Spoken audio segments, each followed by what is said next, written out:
Muito bem. Irmãos, aprender. A gente só para de aprender quando a gente morre. Sempre tem alguma coisa para aprender. A gente está aprendendo, por exemplo, a ser marido, a ser cônjuge, a ser pai e mãe. Alguns estão aprendendo a serem avós ou bisavós. E essa humildade de reconhecer, precisamos aprender, ser ensináveis, é algo que Deus usa. Porque quando a gente diz, eu já sei tudo, não preciso aprender, aí a gente está no fundo do poço. Mas hoje eu lhes convido a aprender a propósito do que é ser igreja. Mas, pastor, eu já sou membro de igreja há muito tempo.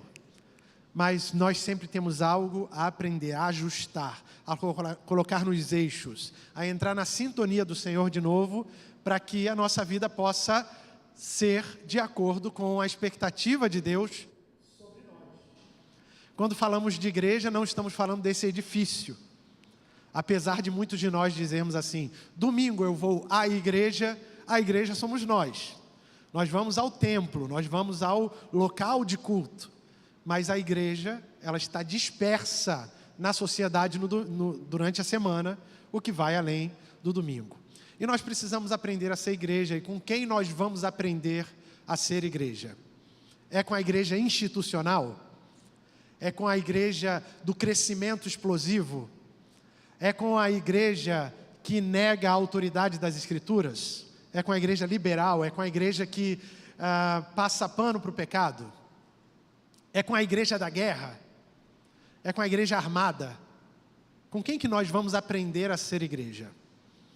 E eu me pus a pensar nisso, porque hoje eu quero lhes fazer um desafio sobre como é ser igreja aqui, mas como é continuar sendo igreja na segunda, na terça, na quarta. Como é que a gente continua vivendo o propósito de Deus como igreja, além do domingo, além do momento de culto. E fiquei a pensar, a gente tem que aprender no lugar certo. Todo mundo precisa aprender com quem sabe ensinar e com quem tem algo para nos ensinar. Na Coreia do Sul, e em outros países chamados tigres asiáticos, há um grande movimento de começar a cultura do canto lírico. Só que no Oriente não existem escolas que ensinem a música clássica. E hoje, quando você vai e faz uma viagem e conhece um pouquinho na Itália dos grandes centros de música clássica, você vai ver que tem muitos orientais, muita gente de Singapura e principalmente da Coreia do Sul, que vai estudar canto lírico na Itália. Lá em Milão tem um teatro chamado La Scala, e alguns solistas do teatro La Scala são sul-coreanos. E é muito bonito ver como essas primeiras gerações de jovens coreanos, eles conseguiram aprender no lugar certo como cantar ópera. Porque é na Itália, na Europa de forma geral, mas especificamente em Milão, em Roma, onde há os grandes conservatórios do canto lírico. E há grandes solistas, grandes cantores, coros, instrumentistas que vão para a Itália, saem da Coreia do Sul e se estabelecem na Itália para aprender e voltam para a Coreia do Sul levando essa cultura. Aprender no lugar certo. Onde é que nós vamos aprender a ser igreja? A Bíblia nos fala de uma igreja primitiva, de uma igreja que nasceu no coração de Cristo, de uma igreja que era a reunião, a eclesia dos seus discípulos. A igreja primitiva vem descrita de forma mais sucinta, mas mais clara para a gente, em Atos capítulo 2, versículos 42 a 47. É esse texto que eu gostaria que você pudesse abrir hoje na sua Bíblia, que vai ser projetado para a gente. Atos 2, 42 a 47. E perseveraram na doutrina dos apóstolos e na comunhão, no partir do pão e nas orações. Em cada alma havia temor, e muitos prodígios e sinais eram feitos por meio dos apóstolos. Todos os que criam estavam juntos e tinham tudo em comum. Vendiam as suas propriedades e bens, distribuindo o produto entre todos à medida que alguém tinha necessidade. diariamente permaneciam unânimes, perseveravam unânimes no templo e partiam pão de casa em casa e tomavam suas refeições com alegria e singeleza de coração, louvando a Deus e contando com a simpatia, caindo na graça de todo o povo. Enquanto isso, o Senhor mesmo lhes acrescentava dia a dia os que iam sendo salvos. Então nós aprendemos algo de muito especial com o jeito de ser dessa igreja primitiva. Essa história, ela tem o seu início no ministério de Jesus. Quando Jesus Cristo ensina os seus discípulos, e eles caminham com Jesus, e Jesus não apenas deu a sua vida para os discípulos, para os seus seguidores, mas Jesus ele veio, penso, e principalmente para nos ensinar não apenas a morrer, mas a viver. A gente aprende com Jesus como a gente deve viver. Os discípulos sabiam como viver porque caminharam com Jesus. E esses discípulos, Pedro, Tiago, André, Bartolomeu, Mateus, eles seguem Jesus e o seguem até a cruz, até Jerusalém, no Gólgota, onde Jesus é crucificado. E eles são testemunhas da crucificação de Cristo. E eles são testemunhas da sua ressurreição. E eles são testemunhas da ascensão de Cristo no dia em que ele disse: eu volto para os céus, mas vocês vão receber poder. Vai vir sobre vocês o Espírito Santo. Atos 1:8. E vocês vão ser minhas testemunhas aonde? Jerusalém, Judeia, Samaria e até os confins da terra. E esses discípulos, eles permanecem, eles perseveram unidos em oração. Atos 1:14 diz que junto com os discípulos, nomeia os 11, menos Judas, mais Matias, que havia sido acrescentado. Junto com os discípulos, as mulheres discípulas de Jesus, elas se reúnem junto com os discípulos e permanecem em oração, perseveram em oração, Atos 1:14. E eles perseveraram ali em oração até que o Espírito Santo foi dado. É um movimento chamado de Pentecostes, quando desce a plenitude do Espírito Santo, enche a vida daqueles homens e mulheres, e eles começam a testemunhar de Cristo, e Pedro faz uma longa mensagem, um longo sermão, e chama as pessoas ao arrependimento, à fé em Jesus Cristo. E os judeus que estavam reunidos ali em Jerusalém para festejar o Pentecostes, eles ouvem aquela novidade e dizem: Pedro, o que nós precisamos fazer para sermos salvos? E Pedro diz: arrependam-se e cada um seja batizado em nome de Cristo Jesus. E naquela oportunidade, o texto bíblico diz, Atos 2:41, que pouco menos de 3.000 pessoas foram batizadas e se uniram à vida dos discípulos de Cristo. E ali nasce a igreja. Ali nasce o embrião daquilo que nós vemos transtornar todo o Império Romano e que chega até nós como igreja de Cristo, porque se eu e você estamos aqui é porque alguém pregou para a gente, ou alguém pregou para um dos nossos pais, e nós ouvimos o Evangelho, e nós aceitamos o perdão em Cristo Jesus, e nós nos arrependemos, nós recebemos esse perdão, estamos aqui redimidos por Cristo, e o poder da cruz de Cristo está sobre nós, temos perdão, temos graça. Mas há algo que precisamos aprender com aqueles irmãos da igreja primitiva. E algumas lições que eu vejo e alguns valores que eles tinham é que eles permaneceram. Tem esse verbo aí, permanecer. Eles permaneciam juntos, unidos no ensino dos apóstolos. O que é esse ensino dos apóstolos? O ensino dos apóstolos era a vida com Jesus. O ensino dos apóstolos era diferente do ensino dos fariseus, dos saduceus, dos escribas. Era diferente de uma leitura rasa do Antigo Testamento, porque Jesus leu o Antigo Testamento para os seus discípulos e ele diz assim: olha, a lei de Moisés diz isso, eu porém vos digo.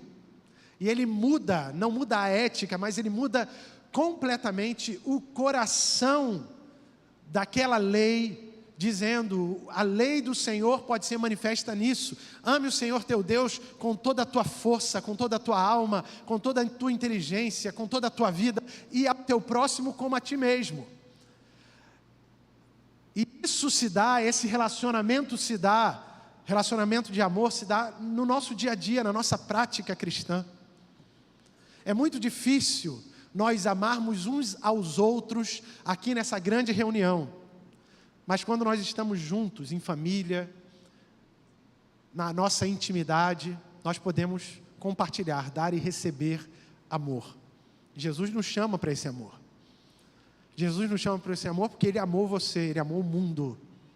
A Bíblia diz, eu acho que é o coração da nossa fé, João 3,16, todos nós sabemos dizer, vamos tentar? Porque Deus amou o mundo de tal maneira que deu o seu Filho unigênito para que todo aquele que nele crê não pereça, mas tenha vida eterna. João 3,16 é conhecido de todos nós. Mas quantos aqui sabem 1 João 3,16 de cor? 1 João 3,16 é provavelmente um desdobramento desse amor de Deus por nós. Porque se Deus amou o mundo e deu Jesus, 1 João 3,16 dirá assim, nisto conhecemos o que é o amor, que Cristo deu a sua vida por nós, por mim e por você, e nós também devemos dar a nossa vida pelos nossos irmãos. A experiência do amor de Deus é uma experiência relacional. A salvação não é individual, ela é pessoal, mas ela não é individual. Porque eu recebi a salvação porque alguém se importou comigo. Não pode ser individual. Eu não estou isolado na salvação. Eu vivo numa comunidade. E o texto diz que aqueles que creram, eles tinham tudo em comum. E eles caminharam juntos.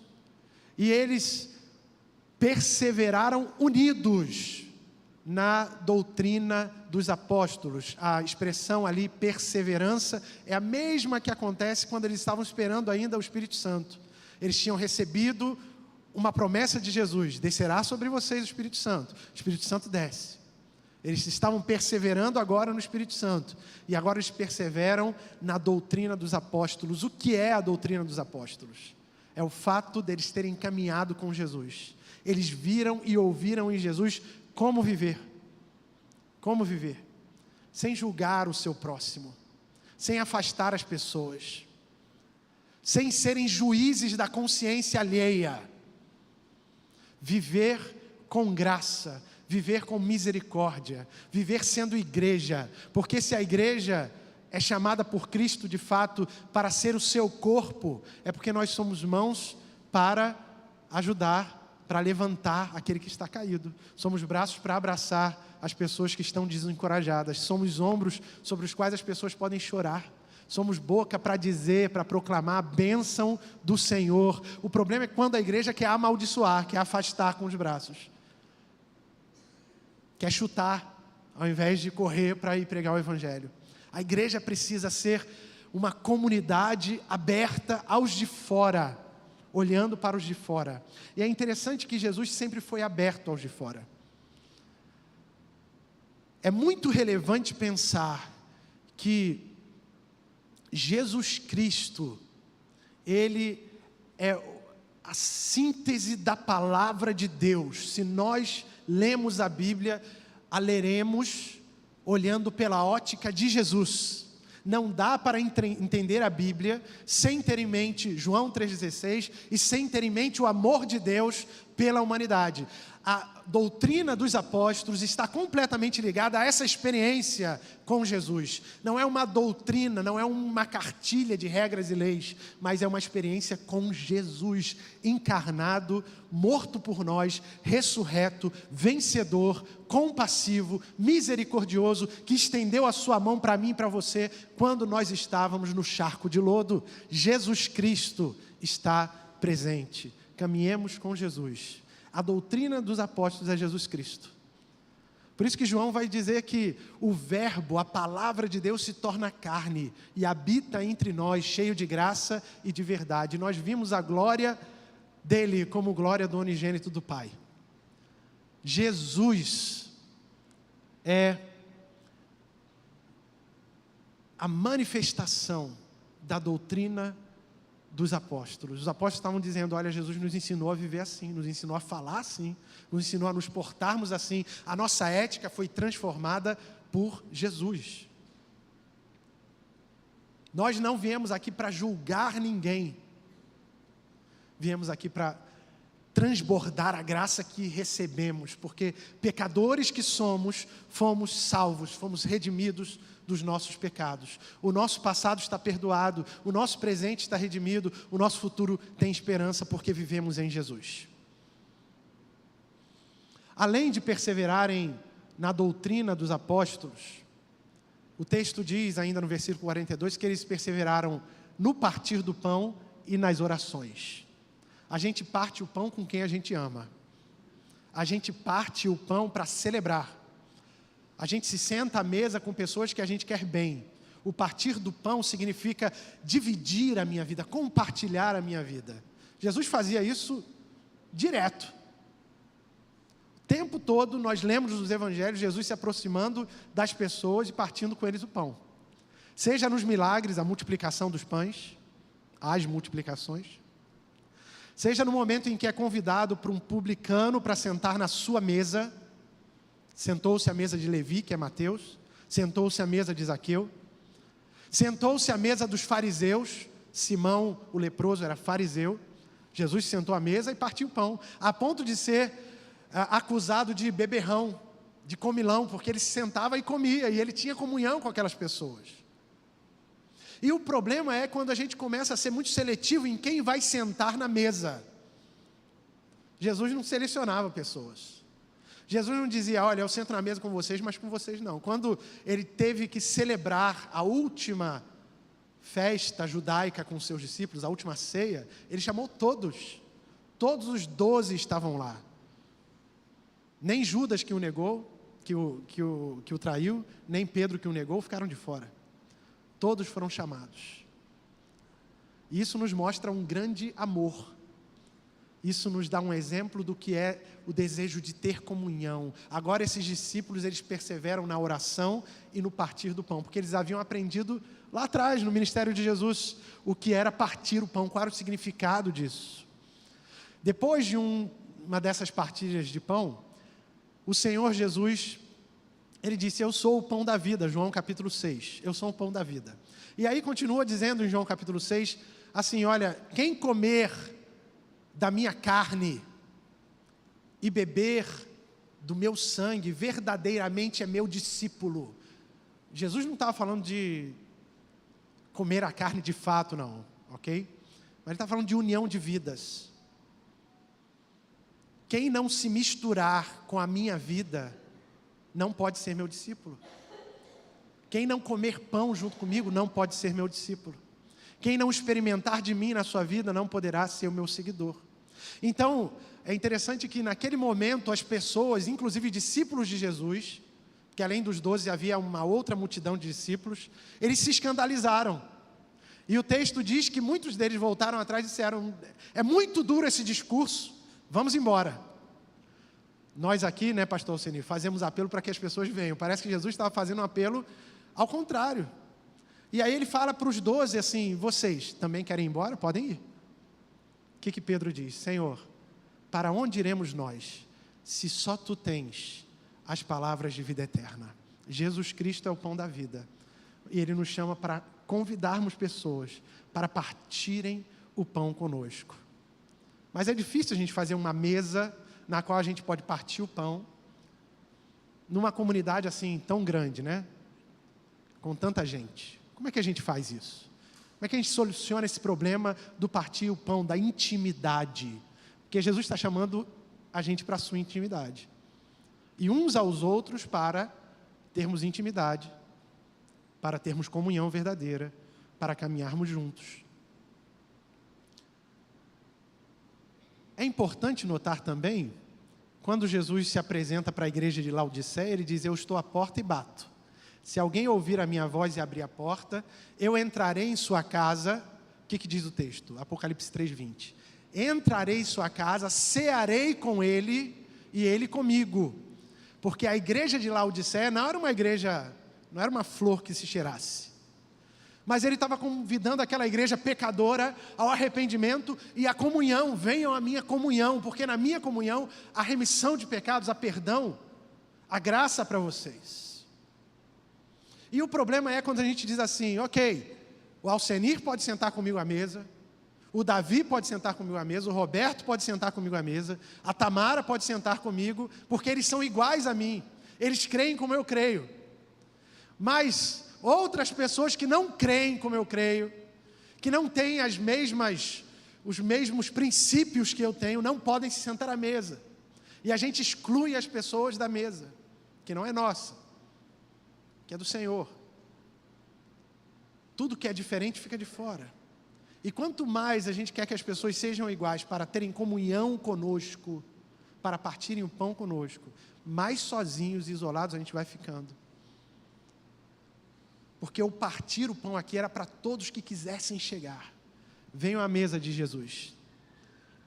Isaías já fazia o apelo, porque vocês gastam o dinheiro de vocês naquilo que não é pão, naquilo que não é leite, naquilo que não alimenta. Venham à mesa, comam de graça. Peguem e comam de graça, sem preço, aquilo que eu estou oferecendo. Então Deus está oferecendo de graça comunhão. E nós colocamos barreiras para que as pessoas venham a Jesus. Você quer vir a Jesus? Primeiro você precisa mudar a sua vida. E é completamente o contrário.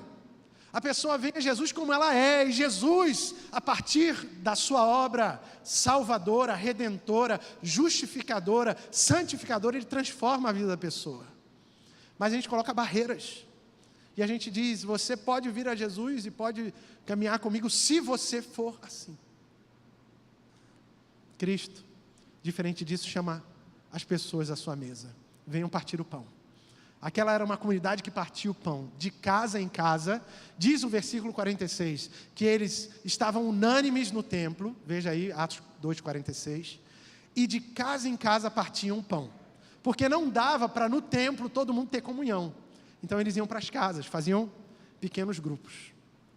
E eu penso, irmãos, que a solução para que a gente possa seguir a Jesus em comunidade, em intimidade, partindo o pão, testemunhando para as pessoas quem é Jesus, é de fato reunirmos-nos de casa em casa, termos essa intimidade na qual o mundo vai ver que nós somos um, porque vai perceber a nossa unidade através de Cristo, que é um em nós. Jesus fez essa oração pela sua igreja, João capítulo 17, quando ele diz, Senhor, que esses meus discípulos e aqueles ainda que vão crer em mim, possam ser um, para que o mundo creia que tu me enviaste, que nós também somos um. Eu sou um contigo, Pai, que eles também sejam uma unidade. Jesus nos chama a essa unidade. É a koinonia, a palavra comunhão aí no versículo 42, ela é a koinonia, significa uma vida partilhada, uma vida em comunidade, uma vida em que nós podemos dizer, eu e você somos irmãos em Cristo. E conto com você, conto com a sua oração, conto com o seu afeto, conto em estar presente na sua vida para enxugar a tua lágrima. Eu me lembro então de um conto hebraico que fala de dois irmãos. Um deles casado, o outro solteiro. Eles trabalhavam arando o mesmo campo. Eles trabalhavam numa fazenda, uma casa ficava numa extremidade da fazenda e o outro morava na outra extremidade. E o irmão solteiro, que não tinha filhos, era só ele. A vida dele era ele e o relacionamento diário com o seu irmão que morava do outro lado. Diz o conto hebraico que aquele irmão ficou muito preocupado, perdeu o sono, porque ele disse assim, o meu irmão tem muitos filhos, tem uma esposa, e eu não tenho ninguém para me responsabilizar. Eu tenho muito, tenho abundância, tenho muito trigo aqui. E de noite, alta madrugada, ele pega 2 sacos de trigo da sua colheita e leva até o armazém do seu irmão e deposita ali aqueles 2 sacos de trigo. O outro irmão, sem saber daquilo que seu irmão havia feito, ele acorda também sobressaltado, pensando, eu tenho meus filhos, se eu ficar doente, eles vão trabalhar no meu lugar, minha esposa pode cuidar de mim, mas coitado do meu irmão que não tem ninguém. E se faltar alguma coisa para ele? E esse homem pega 2 sacos da sua colheita e anonimamente leva até o armazém do seu irmão solteiro. E eles fazem isso durante algumas semanas, toda noite, sobressaltados, percebem que a preocupação era sempre com o outro, com o próximo. Mas de manhã cedo eles contavam, opa, tinham 10 sacos aqui, e eu levei 2, era para ter 8, e hoje de manhã tem 10, Deus está me abençoando, porque eu estou abençoando o meu próximo. Eu imagino que numa noite enlorada, esses 2 irmãos, cada um levando o seu fardo para o armazém do outro, eles se encontram, e eles entendem ali o que está acontecendo, e eles se abraçam, e eles dizem, apesar de diferentes, apesar de necessidades diferentes, nós podemos viver em comunhão, nós somos chamados a partir o pão. Partir o pão. A koinonia, a amizade, a viver junto com. Esse viver junto com não é difícil, mas é um passo que se dá. E ninguém aqui perde amor porque dá amor.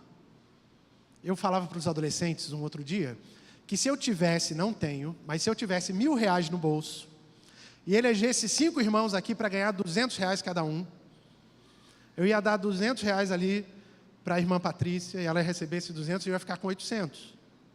Eu ia dar R$200 ali para a Selma, ela ia ficar com 200 e eu ia com 600. Eu ia dar 200 até acabar o meu dinheiro. Porque é assim, essa é a contabilidade do nosso mundo. Mas o amor é diferente. Eu posso amar uma pessoa, como eu posso amar 5, e eu vou continuar tendo a mesma quantidade de amor e mais. E quanto mais eu amo, mais amor eu tenho. E é assim que funciona. Nós podemos amar as pessoas que estão ao nosso redor sem perder amor. Porque a gente ganha quando a gente ama. Deus nos chama para esse relacionamento de amor, de amizade, de proximidade. Para que o mundo creia, nós precisaremos dar esses passos em direção ao nosso próximo, que julgamos ser diferentes, que julgamos ser pecadores, que julgamos ser errados, mas eu lhe digo, a igreja não foi chamada para julgar, porque a doutrina dos apóstolos e a doutrina de Jesus era, a graça de Deus chegou aqui, a graça de Deus salvadora para todo homem, para toda mulher, chegou aqui nesse lugar, e nós podemos anunciar esta graça, nós devemos anunciar essa graça. É vivendo com graça que as pessoas vêm a Cristo. Zacarias já disse, não é por força nem por violência, mas pelo meu Espírito, assim diz o Senhor dos Exércitos.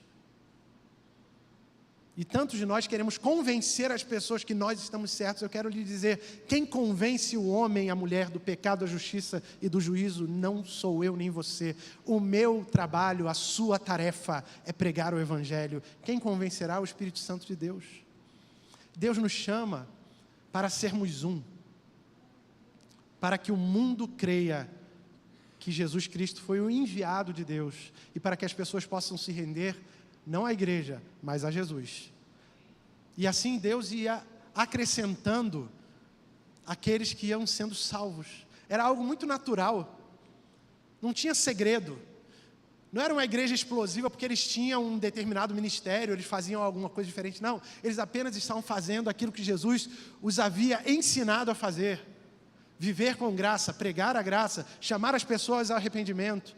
Dizer que Deus teve misericórdia de nós e de mim, e Ele perdoou os meus pecados. E eu penso que, quando a gente dá esse passo, de viver a graça de Deus, as barreiras caem, os corações se rendem. Aquela igreja, por último, tinha uma unidade no testemunho. Veja aí o versículo de número 47. Eles estavam louvando a Deus e caindo na graça, ou tendo simpatia, tendo a simpatia de todo o povo. Não era uma igreja antipática. Não era uma igreja que afastava as pessoas, era uma igreja que recebia graciosamente de Deus aquelas pessoas, que demonstrava graça, que demonstrava misericórdia. Se é, de fato, o amor de Cristo que nos constrange para sermos suas testemunhas, como é que a gente pode fazer isso? Hoje, na nossa igreja, nós temos alguns grupos que se reúnem regularmente. Os jovens e adolescentes chamaram esses grupos de vibes. Os adultos chamam esses grupos de pequenos grupos. E no próximo mês de novembro, nós vamos recomeçar um treinamento para você, que Deus tem chamado para fazer parte de um pequeno grupo. Veja, não é para liderar um pequeno grupo, é para fazer parte. O treinamento é para que você faça parte de um pequeno grupo, em que a comunhão verdadeira, o partir do pão, a graça de Cristo possa ser experimentada em atos, ações e palavras, para que o mundo creia que Jesus Cristo é o Senhor. Essa é a nossa comissão. Essa é a nossa vocação como discípulos de Jesus, que testemunharam da cruz, que recebemos o poder do Espírito Santo e que agora somos chamados a perseverar em unidade, em koinonia. As pessoas estão necessitadas de misericórdia. Será que nós podemos ser agentes dessa misericórdia? Eu quero terminar esse momento de reflexão lendo uma frase que eu recebi no último Natal que nós passamos antes da pandemia em Milão. O último Natal nosso antes da pandemia foi o ano de 2019. A Glaucia, minha esposa, ela ensaiou um coro, ficou muito bonito. E naqueles cultos de Natal e de Ano Novo, nós fazíamos sempre uma mesa grandona. E a nossa comunidade, apesar de fala italiana, ela era uma comunidade multiétnica. Tinham pessoas de várias partes do mundo. E dentre as pessoas que chegaram na nossa igreja, desde que estivemos ali, chegaram 8 ou 9 moças, mulheres da China. Sabemos que a China é um país onde há grande perseguição ao Evangelho. E elas todas tinham basicamente a mesma história. Tinham fugido da perseguição, abandonado seus lares, algumas abandonaram o marido, família, pais, e estavam na Itália em busca de refúgio, busca de asilo político, perseguição religiosa. E uma dessas jovens chama-se Caterina, era o nome ocidental dela. E a Caterina me escreveu o seguinte. Caterina tem uma história triste. Ela depois me fez um relato no seu italiano ainda muito rudimentar. E ela dizia assim: pastor, eu deixei para trás a minha família, o meu marido e uma filha. Quando eu saí da China, minha filha tinha 10 anos. Em 2019, a filha dela tinha 14 anos. E ela disse: eu nunca mais vi a minha filha desde que eu deixei o meu país. E ela escreveu assim para mim: estou muito feliz naquele Natal. Estou muito feliz, pois mesmo não podendo passar essa época do ano com a minha família, Deus me faz sentir o seu amor por meio dos irmãos e por meio da nossa igreja. E eu li depois a carta da Caterina para a nossa igreja em Milão e disse: irmãos, qualquer um de nós aqui que não é chinês, brasileiro, peruano, da Ucrânia, da Itália, nós podemos voltar para casa agora. Eu posso pegar um avião, claro, condições financeiras não havia, mas se houvesse qualquer tipo de necessidade que eu precisasse estar aqui para visitar a minha mãe, para visitar o meu sogro, para visitar a minha sogra, para visitar o meu irmão que estava doente, eu viria. Mas a Caterina não podia sair de lá. E nós éramos a única possibilidade de família que ela tinha. E eu quero dizer a nós, queridos da Igreja Batista Curuçá, provavelmente eu e você sejamos a única luz de Deus para pessoas que não têm uma família, que estão isoladas, que às vezes têm tudo, mas não têm amor. Não tem um ombro para chorar, não tem um abraço para abraçar, não tem uma palavra vinda do amor de Deus. Isso é um desafio para nós. Já temos reunido 2 pequenos grupos novos desde o mês de outubro. Um pequeno grupo, se você quiser pode participar. Um pequeno grupo, ele funciona online toda segunda-feira. com pessoas, membros de nossa igreja, ou futuros membros, tem lá o Sidney em Balneário Camboriú, que estão fora do Rio de Janeiro. E eles participam online. A gente se encontra toda segunda-feira online para orar junto, para partir o pão, para falar sobre a palavra de Deus, para evangelizar, para trazer pessoas que não conhecem a Cristo. Agora, imagina, desde o norte até, passando pelo nordeste, até o sul do país, tem gente que se reúne da nossa igreja uma vez por semana. 1h, 1h30, que as pessoas gastam do seu tempo. Na quarta-feira, nós começamos um segundo grupo de membros da nossa igreja fora do Brasil. Áustria, Alemanha, Tailândia, pessoas que estão espalhadas no globo e que estão participando de um pequeno grupo desta igreja, online. Logo começaremos esse novo treinamento para que eu e você possamos juntos servir ao Senhor, servindo a nossa comunidade, convidando pessoas para o pão da vida que é Jesus Cristo, aquele que nos libertou, que nos transformou. Esse hino que nós vamos cantar agora, ele diz: eu quero ser um vaso de bênçãos, um vaso escolhido por Deus. E, gente, vaso tem de todo tamanho, né? Tem os menores, tem os maiores, né? Você pode ser um grande vaso de bênção para guardar muita bênção. Mas eu acho que nós somos chamados a sermos vasos de bênção com a boca bem grande, para espalhar essas bênçãos, para não reter aquilo que nós recebemos. Amor, compaixão, perdão, que estão na sua vida, que podem ser espalhados para os seus amigos, para a sua comunidade. Não é difícil, não é difícil. É só a escolha de amar e colocar-se à disposição do seu próximo. Em novembro, nós começamos treinamentos para pequenos grupos aqui na igreja, todo domingo. E eu quero lhe convidar, lhe desafiar. Pensar, eu posso abrir minha casa? Eu posso ser um facilitador? Eu posso ser um participante? Eu tenho muita vergonha de falar, mas eu não tenho vergonha de trazer gente para minha casa. Pensa sobre isso, ora sobre isso, permita que Deus fale a você